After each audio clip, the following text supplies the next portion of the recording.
welcome back to Vlogmas. Today is day 3 and today I'm going to be doing a very long overdue fall reading wrap up. I have not posted a wrap up since August, so I have quite a few books that I have not talked about yet, and I was feeling more and more daunted by the ever growing stack of books that I had not reviewed on my channel yet. And then I just decided, you know what, I don't really feel like doing a full-on wrap up of every single thing I've read in the last 3 months. I had some high highs, some low lows, and a lot of middling things. I also did quite a bit of rereading in the months of September, October, and November, so I don't really feel the need to talk about every single book that I reread over the course of the last 3 months. Instead, I've just picked out kind of the highlights of the fall, some books that I have strong opinions on one way or the other, or that I just feel like I need to review in some capacity. And so I have 17 books to talk about today, which is still a lot, but it is a fraction of the 38 books that I read in the course of the last 3 months. So you're welcome for not making you sit through that. I hope you'll enjoy this little wrap up. So I'm just gonna go ahead and get started because there are a lot of books to talk about. I have 4 books here that I actually don't have here. I have 4 books to talk about that I don't own physically, so I'm gonna talk about those first just so I get them out of the way. I wrote them down on little post-it notes so I would not forget. I also should mention that I won't be talking about these books in any kind of order. This is not the order I read them. This is not any kind of like semblance of an order. I just have them stacked up next to me and I'm gonna talk about them, the first one on the stack all the way to the bottom. I did set some books aside that I'm gonna talk about towards the end because I feel like it's more fun to save the books that I liked the most for the end. I have some pretty strong opinions about the ones that I'm going to talk about first, but the ones that I really loved, I'm going to save for the end, so stick around. I'm going to actually start it off though with a 5-star read, and that is Mammoths at the Gates by Nevo. This is the 4th book in the Singing Hills cycle, which is a series of novellas all about this cleric named Chi, whose task is to travel around the land and collect the stories of the people that they encounter. In this volume in particular, Chi is returning to the monastery where they were raised, and they quickly learn that their mentor has passed away and there's a little bit of upheaval in the abbey. And so Chi decides to kind of figure out what exactly is going on. This one I think is probably my favorite installment because I feel like we're finally getting to know Chi on a much deeper level. We get introduced to some other characters that are important in Chi's life, and I sort of just feel like this is opening up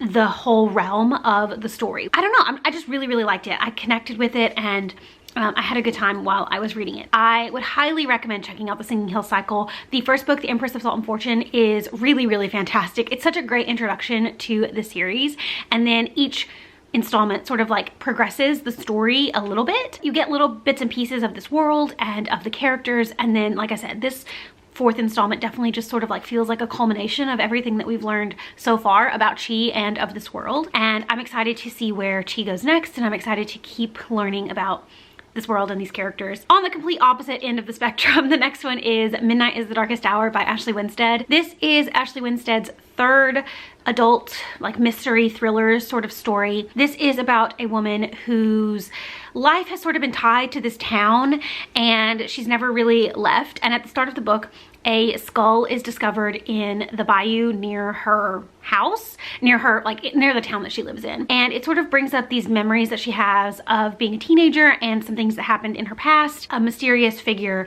also returns to town who might have played a role in this potential murder. I really enjoyed In My Dreams I Hold a Knife, and then I didn't really love The Last Housewife. I thought it was just okay, like a solid 3-star read. Now that I've read this one, I just kind of feel like In My Dreams I Hold a Knife might have been a bit of a fluke because this was horrible. I did not care about the mystery. I didn't care about the characters. It was so underdeveloped, and the just relationship between this girl and this mysterious figure that's come back to town just was so bizarre. Also, I don't recommend the audiobook because the audiobook narrator does this really horrible Southern accent. I'm literally from the South. I know what a good Southern accent is, what an authentic Southern accent is, and this was so bad. It was like every single like caricature stereotype that you hear someone do of a Southern accent. This narrator did that, and so it was really hard to listen to. I honestly kind of wish I had DNF'd, but I did end up pushing through because I sort of wanted to know how it was going to end, and then I got to a certain point where I was like, I really don't care, but then at that point I just had a little bit of the audiobook left, so I figured I might as well finish it. And the ending is absolutely unhinged. Like, I could not have predicted where that book would go. I think that this has been getting pretty high reviews, and I really don't understand. I also feel like The Last Housewife got pretty high reviews, and I didn't understand those ones either. The only warranted reviews that this author has gotten is, in my opinion, for In My Dreams Will Hold a Knife, and like I said, I kind of feel like that was a fluke. So next up, I'm going to talk about The Last Tale of the Flower Bride by Roshni Chokshi. This is sort of this like speculative mystery about this man who returns to his wife's childhood home, and he doesn't know very much about her past because when she agreed to marry him, she basically said like, the only thing you can't do is ask me about my past. And then she finds out that her aunt is dying, and so they return to her childhood home, and some mysteries from her past are slowly starting to be revealed. I really liked this. I have gone back and forth on Roshni Chokshi. I have liked some of her books, I've disliked some of her books. I felt pretty just meh about some of her books, and this one I actually really enjoyed. She has this really specific sort of writing style that works in this capacity but has not worked for me in the past, so it's a bit confusing. Like, she as an author for me is a bit confusing. I really liked the development of this relationship. I thought that the unfolding of the mystery was so well done. We get the story in the present day from the husband's perspective, and then we also get a perspective in the past that is the wife's childhood best friend, so we get to see kind of like the mystery surrounding this woman. I did predict the ending. I predicted it pretty early on, but I didn't really take that, like, me figuring it out didn't really take anything away from the reading experience because I was so invested in this relationship. I was really engrossed in the story. I thought the author was doing such a good job of just developing this in such a well-paced way that I was so pleased with how it all ended. And so yeah, I really liked this. I do think that I would continue to read her if she continues to write like this adult kind of like speculative area. I think her YA is what the hang up is for me.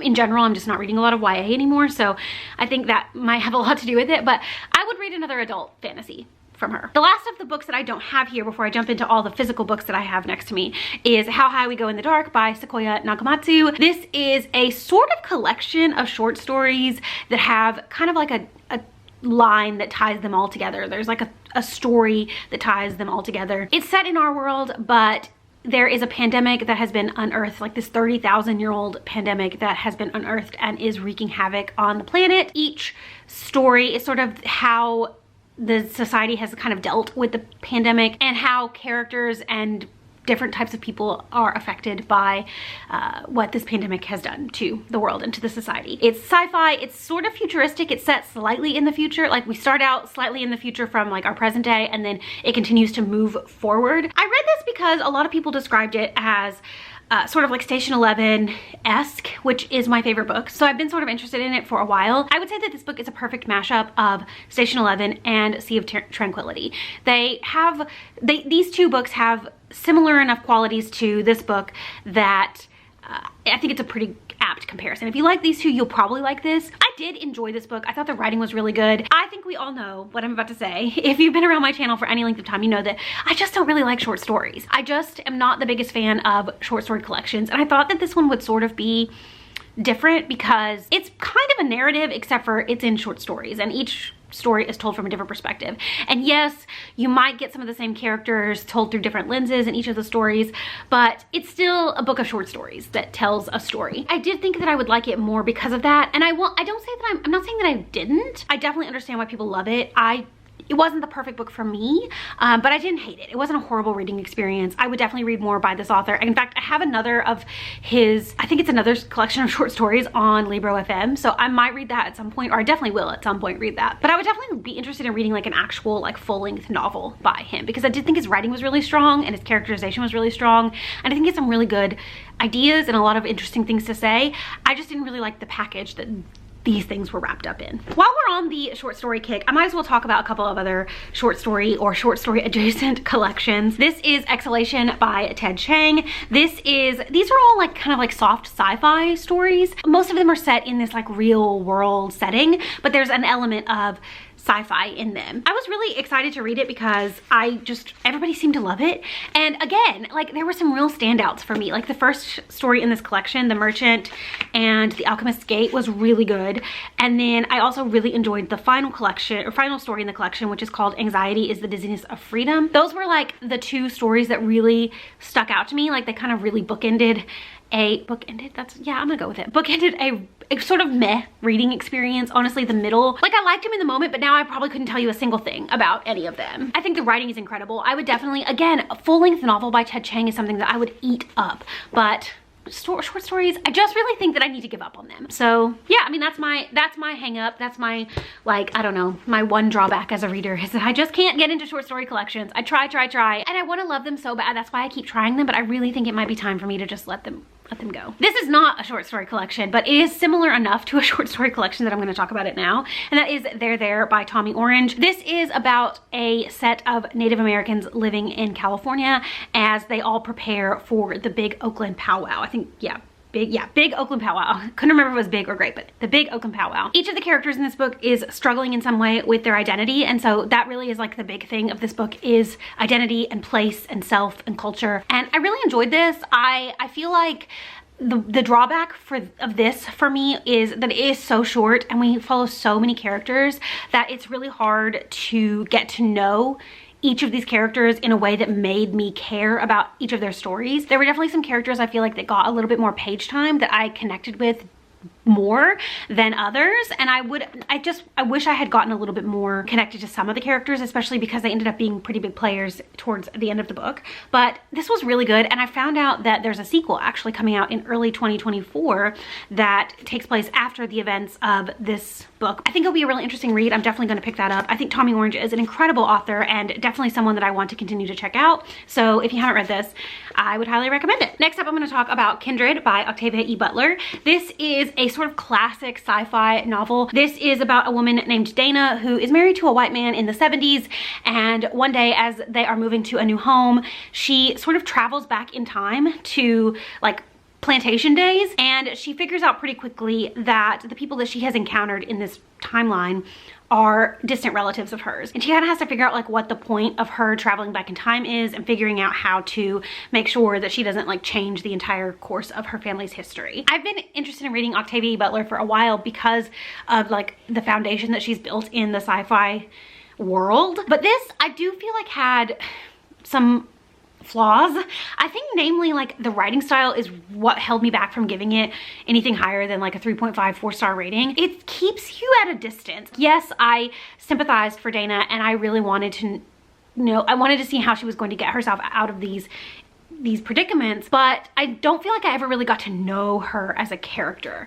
And so it was a bit frustrating to continue to read it when it just sort of felt like it was holding me at arm's length the entire time. But this definitely did not deter me from wanting to read more from this author. I'm really interested in reading The Parable of the Sower because so many people have recommended that book that I feel like that's one that I will really enjoy. I'm definitely gonna keep going with Octavia Butler. This was good. I really enjoyed it and I would definitely recommend it. I just didn't love it as much as I thought I would, which to me was a bit disappointing. I definitely think that the messages in here are still so relevant in today's society. Like the things that were relevant in the 1800s and then even in the 70s when this was written to now are the same things, like the same issues. So obviously we've learned nothing by books like this being written, and that is absolutely tragic, but I would absolutely recommend it because the only way we're going to make change is if we continue to learn. So there's that.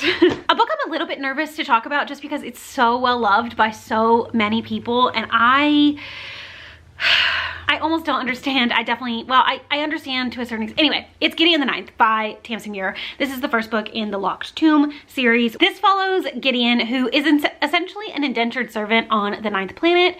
The Ninth Planet is tasked with protecting the Locked Tomb, and she has this like lifelong rivalry with the heir to the Ninth Planet throne. Her name is Harrow. At the beginning of the book, Gideon is attempting to get away from the Ninth Planet. She's attempting to run away, and Harrow comes to her with an offer. Basically, they've been invited to this summit with representatives from all the other planets. They have to compete in this competition to become like the right hand to the emperor or something. And Harrow says that if Gideon comes as her protector, then at the end of it, she will free Gideon and Gideon can go and do whatever she wants. Once they get to this place, they quickly figure out that they've all sort of been lured there under false pretenses, and then also people slowly start being killed off, and it sort of becomes this like locked room mystery about who is killing all these people, and Gideon and Harrow end up having to put aside all their differences and team up to help solve the mystery. That was absolutely the most interesting part of the book. I really loved the mystery component. I thought it was surprising.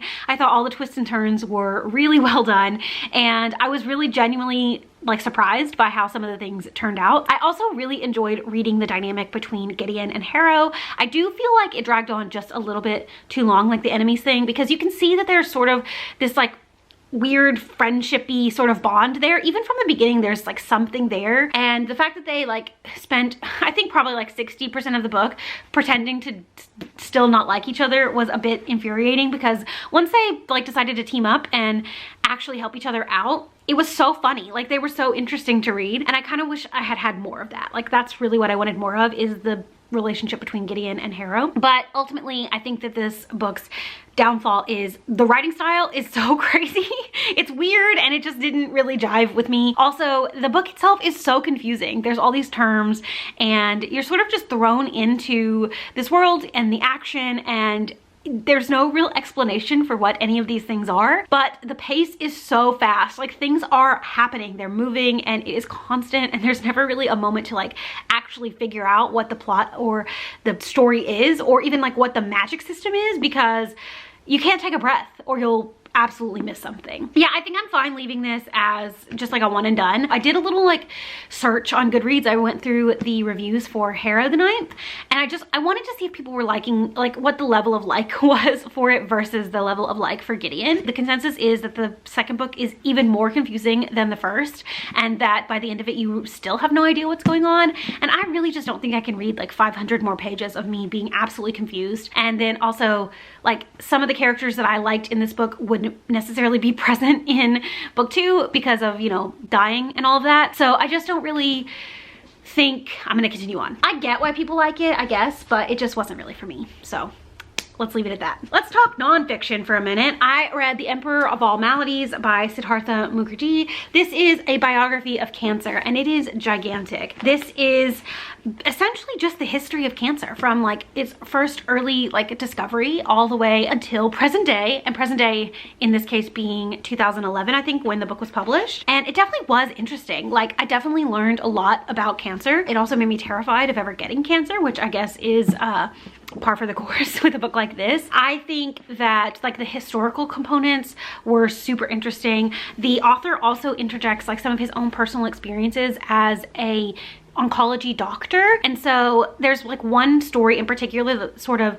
he uses as his framework for the entire book, and it's one patient that he had, and he had her as a patient for a number of years. And so from the beginning you sort of get invested in her story, and he waits until the very end to give you like the end of that story. He also puts some more of his own personal experiences in the book, which I think just makes a book like this, which can seem a little bit textbooky, to be a little bit more personal, a little bit more like on the memoir side, even though it's not really a memoir. He doesn't really talk about himself at all, just his experience being a cancer doctor and some very few like pieces of personal information. I liked this. It was really interesting. It is dense. It is heavy. I read this pretty quickly, and I was talking with one of my colleagues about this book because she has read it as well, and she was surprised at how quickly I read it. If you're interested in this kind of topic, then I think this is a really good book to read. Just go into it knowing that it's not like a lighthearted nonfiction book. Like there's a lot of information here. It's about cancer. Like it's not a lighthearted fluffy topic. It's sad and it's realistic, and I appreciated that about it, and I really enjoyed the reading experience. Another one that I enjoyed but wasn't necessarily like the perfect fantasy book for me is A Brightness Long Ago by Guy Gavriel Kay. This is the first book by Guy Gavriel Kay that I've read after hearing so many amazing things about him as an author. I don't know that he necessarily lived up to all the hype that I had built up in my head, but definitely interested in reading more from him. This follows a boy or a man named Donio. At the beginning of the book, he is an older man, and he is kind of looking back on his life and looking back on all of the events that took place to lead him to where he is today. Then it flashes back to when he is a boy, and he is encountering all these different people and experiencing all these different things in this land that has some political upheaval. Each chapter of this book is sort of like an episode of his life. Like, you meet all these characters that become recurring players in his experiences. There is sort of this like through line of story, but it's almost just like every single chapter is another little adventure that Donio went on as he grew older, and he continues to encounter all of these different people, and he like gets involved in politics of this land in various ways. I really liked how like quietly fantastical this was. There is like a bit of a magic component, but it's not overly fantastical, which I really appreciated. It's set in sort of this like fantastical Renaissance in Italy, which provided a really sort of lush setting, which I liked. I think the thing about this book for me is that Donio definitely, or maybe it's the author writing Donio, definitely kind of holds you at arm's length with your characters. I'm finding more often that I really need to connect with a character. I need to really care about what happens to them. And it's not that I didn't care about Donio and I didn't care what happened to him, but I learn so little about him as the story progresses. I learn a lot about what's going on in his life, but I learn very little about who he is as a person as he's going through these different stages. And so I do think that that was sort of the drawback for me, is that I didn't feel like personally connected to any of the characters. I thought they were all interesting and well developed, but I just wanted to get to know them a little bit more. I did find out after the fact that this is technically a standalone book, but it is part of a trilogy of standalones, and a lot of Guy Gavriel Kay's books actually all take place in the same world, and so there's like this interconnectedness to a lot of his works. I was given a few recommendations for what to read next if I want to continue with his books, and I definitely do. So I'm gonna be giving him another shot probably in 2024, and I did like this. I definitely would recommend it if you want something a little bit more quiet and introspective. I think that that is a really good word for this book, is introspective. If you want something along those lines, then definitely pick this up. If you haven't read anything by this author, I don't know that this is necessarily the best place to start, but I do think it was really good, and I would recommend it if it sounds like something you might be interested in. I'm moving into the books that I just have so many like raving things to say about, but this is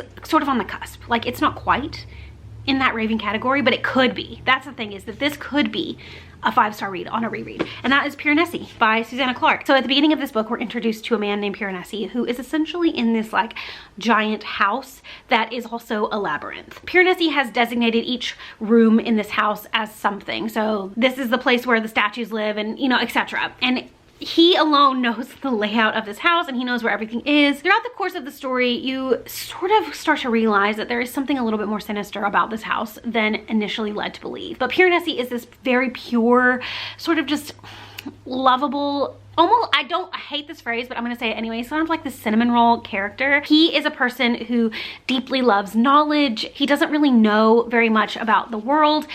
There's one other person in this house, is called the Other, and they meet every week on a certain day of the week. That's his only really interaction with another being, and throughout the course of the story you start to uncover like what exactly is going on in this house, and who the Other is, and what Piranesi's role in this world is. I loved this. Yes, there is this like sad factor about it. There's definitely this heartbreaking factor, because Piranesi is such a genuinely sweet character, and you feel for him as the reader. You just want the best for him. As the story goes on, it is ultimately kind of a very happy story. It's a really interesting examination on the human experience, and I loved it. I didn't give it 5 stars initially because there were just a few things that I feel like didn't necessarily have the emotional impact that the author probably wanted them to have on me. But I did say in my Goodreads review, I was like, this is a book that if I read it again, I will give it 5 stars. Like, I just know that this could be a 5-star read if I read it again. And I absolutely will read it again. Even though it wasn't a 5-star read for me, it's going to be something that I think about all the time. Like, I'm so glad that I finally got around to reading this. I totally get the hype for it. I loved it. Highly recommend. Like, if you haven't read it, it's definitely, you need to get past the first like little chunk. Like the first chapter, I think, really throws you into a kind of confusing setting, but if you give it the time that it deserves, the end result is amazing. So absolutely read it. It's fantastic. All right, so now I'm actually going to talk about my favorite books that I read over the course of the last couple of months. And also, just, you know, spoiler alert, these are probably going to end up being some of my favorite books of the year. In September, I read 4 5-star reads in a row, which is an actually unprecedented record for me. I don't know that I ever have read that many 5-star reads in a single month, let alone in a row. Starting with House of Leaves by Mark Z. Danielewski. I'm actually not going to talk too much about this book because I did an entire reading vlog where I spent an entire weekend reading this book, and it was one of the best reading experiences I've ever had. I gave this 5 stars for a reason that I cannot tell you. I don't know why it was a 5-star read. I just finished it and I was like, yes, This is a perfect 5-star read for me. I can't even describe what this book is about. You know, it's about this man who moves his family into a house, and this house is weird. It's bigger on the inside than it is on the outside. And he starts filming these weird things that happen in this house to his family. And it's told in such a weird format, like you can't really tell, but like on this page alone, there's words down here and words up here and nothing in the middle. Like some of the text, there's like giant boxes in the middle for you to read. Some of the text is upside down and sideways, and it was such a cool reading experience, and I really would recommend going and watching the vlog because I react to every little thing in this book. It was so cool. It was like the coolest reading experience I've ever had, and this has been on my TBR for a long time. My physical TBR for a long time, but just in general, my TBR for a long time, and so I'm glad that I finally got around to reading it because it was so good. Like, I just really, really enjoyed it. Okay, I have to hurry because my camera battery is probably gonna die any second, but we're in the home stretch. I have just a few books to talk about. Next up, I'm gonna talk about an entire duology that I read. This sort of was what started the 5-star reading train, the first book, and then I read the second book when it came out at the end of the month that month. So that is the Foul Lady Fortune duology by Chloe Gong, starting with Foul Lady Fortune and ending with Foul Heart Huntsman. This is a fantasy, young adult to new adult to adult, that is set 4 years after the events of the These Violent Delights duology. Like I said, this is set 4 years later, and it follows some characters that we meet in the first original series, as well as some new characters. The main characters of the series, I would say, are Rosalind and Orion. Rosalind is the cousin of Juliet from the original series. She has basically been injected with some kind of like serum that keeps her from aging and instantly heals all wounds. To repay some stuff that happened in the original series, she is going to be a spy slash assassin for the government. And at the beginning of the book, the beginning of the first book, she is matched up with Orion. They are teamed up to infiltrate a rivaling political faction. And then people in Shanghai start being murdered, and so she and Orion sort of have to figure out what's going on. They're infiltrating, but then they're also trying to solve this mystery. I found zero faults with book 1. I had so much fun with this book. It is so long, and I never for one second felt the length of the book. I was just invested in these characters. I like the progression of the relationship. There's a lot of really great representation in the series. We don't only follow Rosalind and Orion, we follow some other characters as well, and I really loved especially seeing Celia and Oliver. They were two characters that are sort of, I would say, like secondary primary characters, if that makes sense. They're not the main characters, but they're not just like background characters. They're somewhere in the middle. I just thought like the mystery in this was really well done. I was so shocked by a lot of the turn of events that happened, and I think that Chloe Gong did a really good job of just pacing this and revealing things really well. So I knew that I was going to read book 2 as soon as it came out, and while I didn't love it quite as much, I felt like it was a really, really great conclusion to this duology. A lot of the questions that I had at the end of this one were answered in this one, and I loved seeing more familiar faces come back in book 2. I just thought it was really great. I would highly recommend this series if you want something that is action-packed, fun, political, with lots of like science and a little bit of like Shakespeare references thrown in. So good. I definitely would recommend reading These Violent Delights duology first, because one, that sets up a really great foundation for this world, but also the series definitely spoils that series. So if you're interested at all in reading those books, then read them first and then read these. Absolutely fantastic duology. Highly, highly, highly recommend. Couldn't love more. I also read Forget Me Not by Julie Soto, which is a really just amazing contemporary romance. It follows Amma, who is a wedding planner, and Elliot, who is a florist. They had a sort of whirlwind relationship that ended very poorly, and they haven't spoken to each other in quite a while, and then Amma is hired to plan a wedding for a famous influencer couple, and Elliot will be doing the flowers. So they are forced back together to work together again, and it's sort of this like